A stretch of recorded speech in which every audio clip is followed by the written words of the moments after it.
by part of Turkey's armed forces.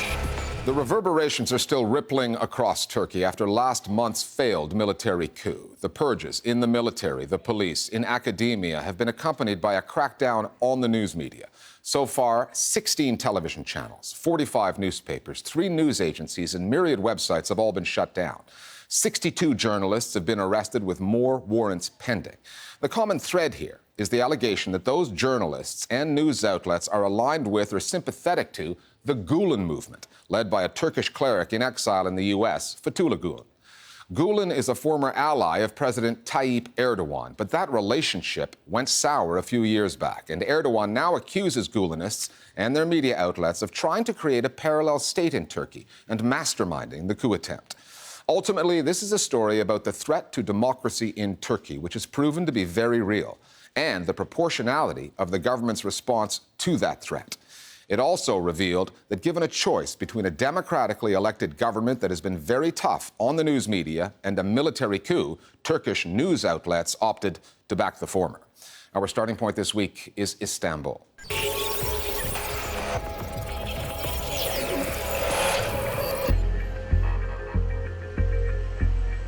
A parade of Turkish journalists rounded up and taken to court for alleged ties to the Gulen movement, the organization the government says was behind the botched coup. The number of journalists arrested, 62, was just that, a number, until a reporter based in Washington, Mahir Zainalov, through a simple yet potent series of tweets, turned their legal cases into stories by showing the faces behind the figures. There's a story behind of each of these reporters. They are excellent columnists, excellent reporters. And I can say that not all of them were Gulen movement followers. There's, for example, Şahin Alpay, who is a left-wing columnist who has been always supporting liberal democracy. If there's someone who should be blamed for military coup d'etat, Şahin Alpay would be the last one. Or Nazlı Ilıcak, who is a liberal democrat who has always promoted civilian governments and always wanted lesser role of military in politics. And when I decided to tell their stories, I summed up in every tweet. I posted their photos, handcuff photos, and at the end of each tweet, I wrote arrested as the price they paid for standing up to the government. I know Mahir personally, and I know his organization he ties. He's a decent man, but unfortunately, his organization, the newspaper, they are part of this Gülenist organization. We have to understand that this was one of the biggest attacks that happened in modern history of Turkey. Our parliament was bombed. Over 200 people, women, children, and men are killed in streets of Istanbul and Ankara. So this is not a purge. This is not something that's like a taking revenge. No, this is only a judicial process after a terrorist attack.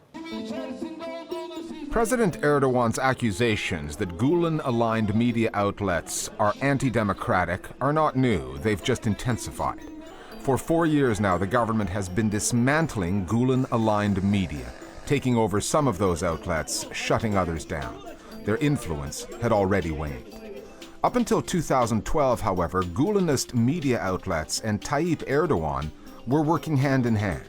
Fethullah Gulen, the Islamic cleric, used his social and educational movement to support Erdogan's AK party. Media outlets allied or affiliated with Gulen came later, including Zaman, which grew into Turkey's largest newspaper. In that respect, President Erdogan brought this problem on himself, which he admitted to and apologized for this past week. Açık konuşuyorum. Şahsen ben de katılmadığım pek çok yönleri olmasına rağmen asgari müştereklerde buluşabildiğimiz zannıyla her kesim gibi bunlara yardımcı oldum. Bu hain örgütün gerçek yüzünü çok daha önceden ortaya dökememiş olmanın üzüntüsü içindeyim. Rabbim de milletim de bizi affetsin. Tayyip Erdogan has fallen out with media conglomerates before. In 2009, it was a company called Doğan Yayın that clashed with Erdogan and suddenly found itself with a $1 billion fine for back taxes. Other Turkish media outlets, eager at the time to make nice with the government that was curbing freedom of the press, failed to back Doğan Yayın. And Gulen-owned newspapers and television channels were right there among them. Türk basınına yönelik baskılar... The pressure on the Turkish media didn't begin on the 15th of July. Since 2007, there's been intensive pressure on the mainstream media. And up until 2012, the Gulen movement itself was in part responsible. While journalists were being arrested, while newspapers weren't able to function and a climate of fear was spreading, the Gulen movement was telling the world that there is democracy and a free press in Turkey. And that's particularly the main reason why now liberals and seculars are not really supporting the Gulen movement when the government is trying to crack down on these people. The problem was not that they were promoting the Gulen movement. The problem was that they were not really doing their job professionally. In the 13 years since Tayyip Erdogan was first elected prime minister, the vast majority of privately owned TV channels in Turkey have become pro-government.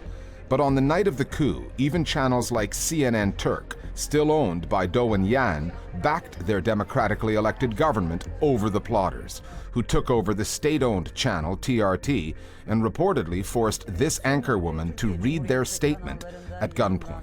Türk Silahlı Kuvvetleri'nin bir emridir. The people trying to overthrow the government thought announcing the coup on TRT would ensure its success, which shows how backwards and dated their thinking is. By the time the soldiers had captured the TRT building, the coup was being repelled on the screens of independent and private media channels. The president called in to CNN Turk via FaceTime to urge his supporters to go out on the streets and stop the coup. Indeed, the coup was overthrown by the CNN Turk broadcast. CNN Türk ekranında biraz da çökertilmiş oldu. I think that was a real moment in Turkish journalism where you had television stations that were pro-government and against the government standing together, and in the light of the threat to their own safety as well, continuing with their broadcasts against the coup. On the international media, the president's supporters have complained about the coverage of the coup coming out of the US, which happens to be where Fethullah Gulen lives in self-imposed exile. A popular theory both in Turkish media Artık neredeyse herkesin fikir birliğine vardığı, bu iş olsa olsa bir CIA projesidir tezinin and on the streets is that the United States government was behind the coup and that Washington was out to get President Erdogan. Let's face it, Mr. Gulen is in the United States. The United States, up till now, have not really taken the demands of Turkey with regards to his return and this threat that he constitutes very seriously. Let's also face it that initial reactions coming from US policymakers, particularly the US media, have not really quite understood the significance and trauma of this event. Turkey hasn't seen enough support from international media. International community does not understand what Turkey is going through. We haven't seen that strong statements against an attack to democracy. It makes people to think such theories. And Turkey today is fertile ground for conspiracy theories. Washington's involvement is just one of them. That Gulenists were responsible is an allegation. But the purge, the journalists arrested, the papers and TV channels no longer available, that is reality. And Turks will be living with that reality long after the theories and allegations have proven whether they can stand the test of time. On the download now, our viewers on the media in the aftermath of the failed coup in Turkey. We are proud of the heroic stance of the workers at CNN Turk and TRT that night against the coup. However, there are strong grounds to believe that some journalists were among the coup plotters, and it's only normal that they will be investigated under a due process, and a fair trial will shed light on whether they're really guilty or not.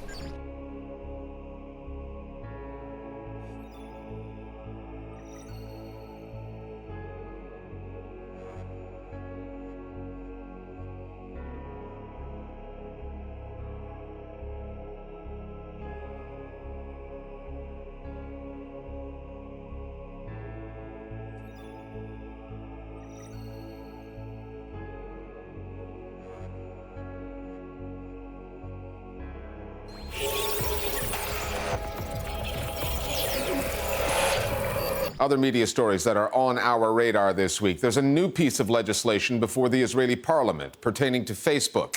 that critics say represents a threat to freedom of expression. The bill was co-signed by Security Minister Gilad Erdan and, if passed, would empower courts to compel Facebook and other social media sites to remove content deemed violent and impose a fine on networks that fail to comply. אני בעד שאדון מרק צוקרברג, שאני אומר בצער רב, חלק מהדם של הנרצחים. Early last month, Erdogan went on television to denounce Facebook, just as 5 Israeli and American families whose relatives were killed in attacks in Israel and the occupied territories filed a class action lawsuit in New York seeking $1 billion in damages from Facebook.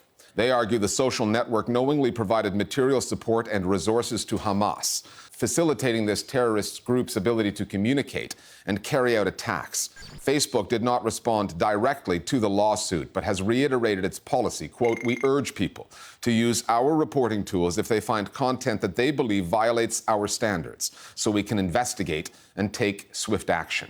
The UK's Guardian newspaper is desperate to cut costs after a disastrous financial year, and so the newsroom is shrinking significantly in size. More than 250 employees, including 70 journalists, are leaving, taking buyouts.